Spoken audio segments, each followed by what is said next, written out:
Hello guys, તો ફરી તમારું મારી ચેનલમાં સ્વાગત છે। તો આજે હું બનાવવાની છું મેગી। તેની નવી રીત છે, તમે નહીં જોઈ હોય તો તમે ચાલો મારી રીત જોઈએ। તેના માટે મેં બટેકું સુધાર્યું છે, ઝીણું સુધાર્યું છે, તમે જોઈ શકો છો। ડુંગળી, પછી આ મસાલો અને મેગીના મેં કટકા કરી નાખ્યા છે। આ 1.5 જેટલી મેગી હશે। અને આમાં મેં નાખી છે ચટણી, મીઠું નથી નાખ્યું, ધાણા જીરું ને હળદર નાખીને મેં પાણીમાં પલાળી દીધું છે। તો તમે જોઈ શકો છો। તો ચાલો આપણે હવે બનાવવાનું સ્ટાર્ટ કરીએ। મેગીમાં પાણી નાખીને મેં બફાવા મૂકી દીધી છે।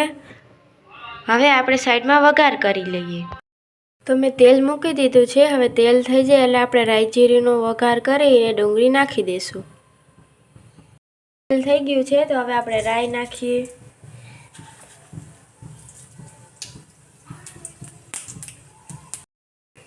જીરું, હવે આપણે ડુંગળી નાખી દઈશું। ડુંગળી લાલ થઈ ગઈ છે, તો હવે આપણે બટેકા એડ કરી દઈએ।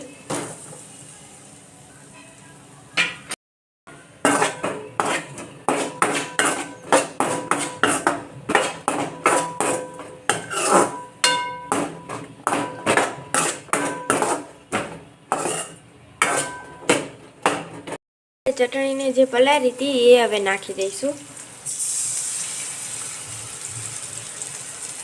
આપણી મેગી બફાઈ ગઈ છે, તો હવે આ જ આપણે પાણી નાખશું વઘારમાં। હવે આપણે પાણી એડ કરી દીધું છે। હવે આપણે ઢાંકીને બફાઈ જાય ત્યાં સુધી મૂકી દઈશું। હવે આપણે મીઠું એડ કરી દઈએ,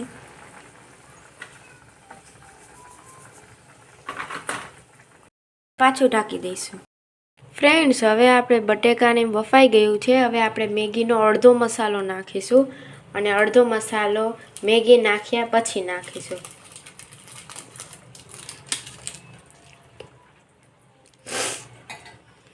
હવે આપણે હલાવી નાખીએ।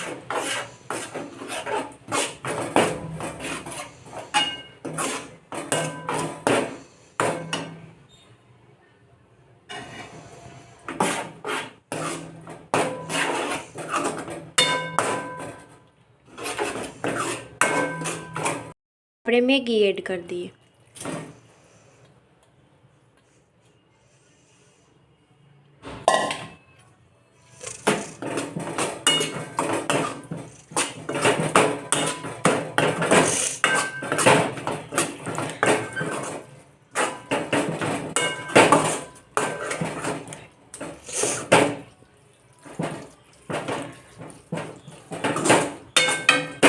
આપણે મેગી મસાલો એડ કરી દઈએ।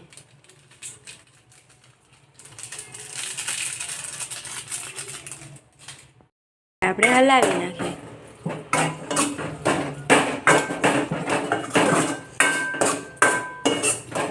તો આપણી મેગી થઈ ગઈ છે તૈયાર। તો હવે અમે જરાક ટેસ્ટ કરી લઈએ।